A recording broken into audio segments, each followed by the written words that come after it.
નમસ્કાર મિત્રો, વેધર ઇન્ફોર્મેશનમાં આપનું સ્વાગત છે અને હું છું પરેશ। ખાસ કરીને આજના વિડીયોમાં આપણે વાત કરવાની છે કચ્છ, કાતરા, એની સાથે આપણે ઝાકળ, ધુમ્મસ અને જે હાલની ઠંડીને લઈને ખૂબ અગત્યની માહિતી આપવાની છે, જેના ઉપરથી આપણે અનુમાન કરી શકાય કે આવનારું ચોમાસું છે એ કેવું રહી શકે છે, એટલે કે 2026ની અંદર ચોમાસું કેવું હશે। પહેલી વાત તો એ આપને જણાવી દો કે હાલમાં જે ઠંડીનો માહોલ હોવો જોઈએ એની વાત કરવા જઈએ તો આમ તો અત્યારે જે નોર્મલ ઠંડી આવવી જોઈએ અત્યારે આવી ગઈ છે। અત્યારે આપણે ડિસેમ્બર મહિનાનું બીજું અઠવાડિયું ચાલી રહ્યું છે અને ડિસેમ્બરના બીજા અઠવાડિયામાં જે નોર્મલ ઠંડી અને ખાસ કરીને જે લઘુત્તમ તાપમાન ડાઉન થવું જોઈએ એ જ મુજબનું લઘુત્તમ તાપમાન છે ડાઉન થયું છે। રાત્રિના ટાઈમે આપણે ખૂબ સારી એવી ઠંડી પણ જોવા મળી રહી છે।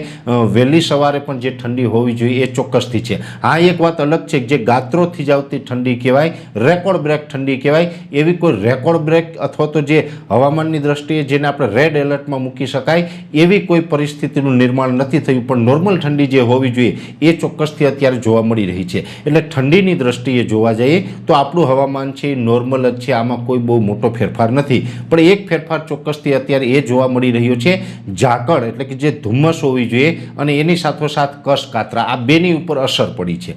હવે મોટા ભાગે આપણે આમ તો ખબર હશે, જો કે વૈજ્ઞાનિક રીતે જે આપણે આગાહી કરતા હોય એમાં પણ એપ્રિલ કે મે મહિનાની અંદર આપણે વાર્ષિક કાર્યક્રમ મૂકતા હોય એ તો મૂકશું જ, પણ આપણે ઘણી વખત આપણે કચ્છ, કાતરાના આધારે પણ જણાવતા હોય, ભલે આપણો વિષય નથી પણ કચ્છ, કાતરાના આધારે પણ ચોમાસાનું જે અનુમાન આવતું હોય છે એ મુજબ જોવા જઈએ તો અત્યારે કચ્છ, કાતરા નથી। ઘણા બધા મિત્રોને એવું પણ થશે કે કચ્છ, કાતરા અત્યારે નથી જોવા મળતા તો 2026નું ચોમાસું નબળું થશે, પણ એવો કોઈ ડર રાખવાનો નથી। અત્યારે અલગ અલગ બીજા જે પેરામીટરો ઉપર જોવા જઈએ તો ચોમાસું છે એ સારું થશે એવી આશા રાખવાની છે, ભગવાન ઉપર આપણે ભરોસો રાખવાનો છે। એનું કારણ છે કે કચ્છ, કાતરા સિવાય પણ ઘણા બધા બીજા લક્ષણો એવા હોય જો એ પોઝિટિવ નીકળે તો ચોમાસું સારું થતું હોય છે। પણ એક વાત ચોક્કસ છે કે જે આપણે માવઠું થયું, જે માવઠું જે દિવાળી પછી થયું, જે 24 ઓક્ટોબરથી લઈને 2 નવેમ્બર સુધી ચાલ્યું હતું, એટલે એક પ્રકારે કહી શકાય કે માવઠું લાંબુ પણ ચાલ્યું અને સૌથી તીવ્ર માવઠું હતું। સદીના જે 2-4 તીવ્ર માવઠામાંથી આ એક માવઠું આ વર્ષનું 2025ની અંદર પણ આપણે 24 ઓક્ટોબર 2025થી લઈ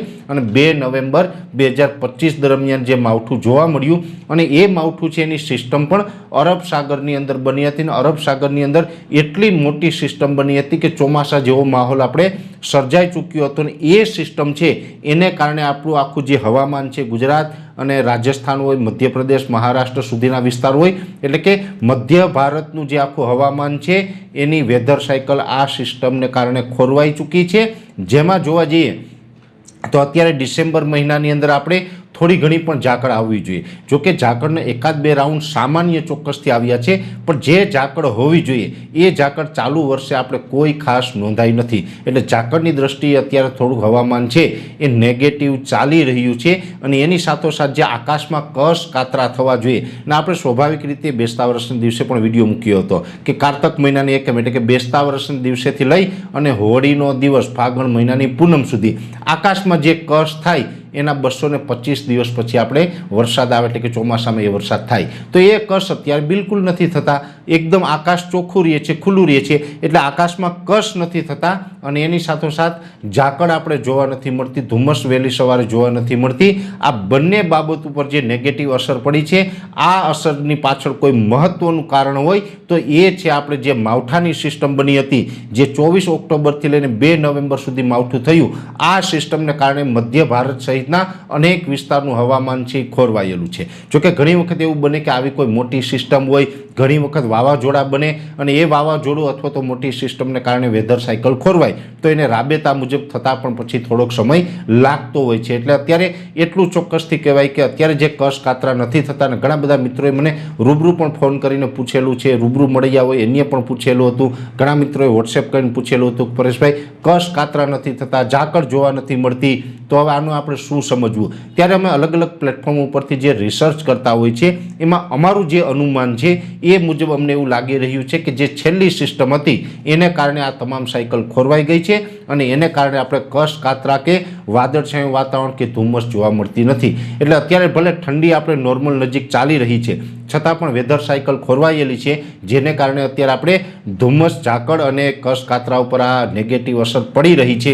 આપણે આશા રાખીએ કે ચોમાસા ઉપર આની નેગેટિવ અસર ન પડે, ભલે અત્યારે કચ્છ, કાતરા નથી થયા પણ બીજા પરિબળો છે એ આપણા માટે પોઝિટિવ રહે અને એને કારણે ચોમાસું સારું રહે એવી આપણે ભગવાનને પ્રાર્થના કરીએ, આશા રાખીએ છીએ। ખાસ કરીને દરેક ખેડૂત ભાઈઓના જે કસ કાતરા અને ઝાકળને લઈને સવાલ હતા એની પાછળનું જે અમારું રિસર્ચ હતું એનો નિચોડ મેં આપની સમક્ષ મૂકવાનો પ્રયત્ન કર્યો છે.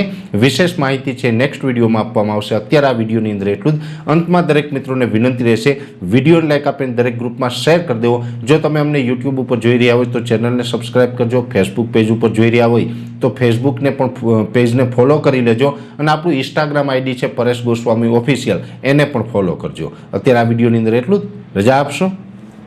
ધન્યવાદ.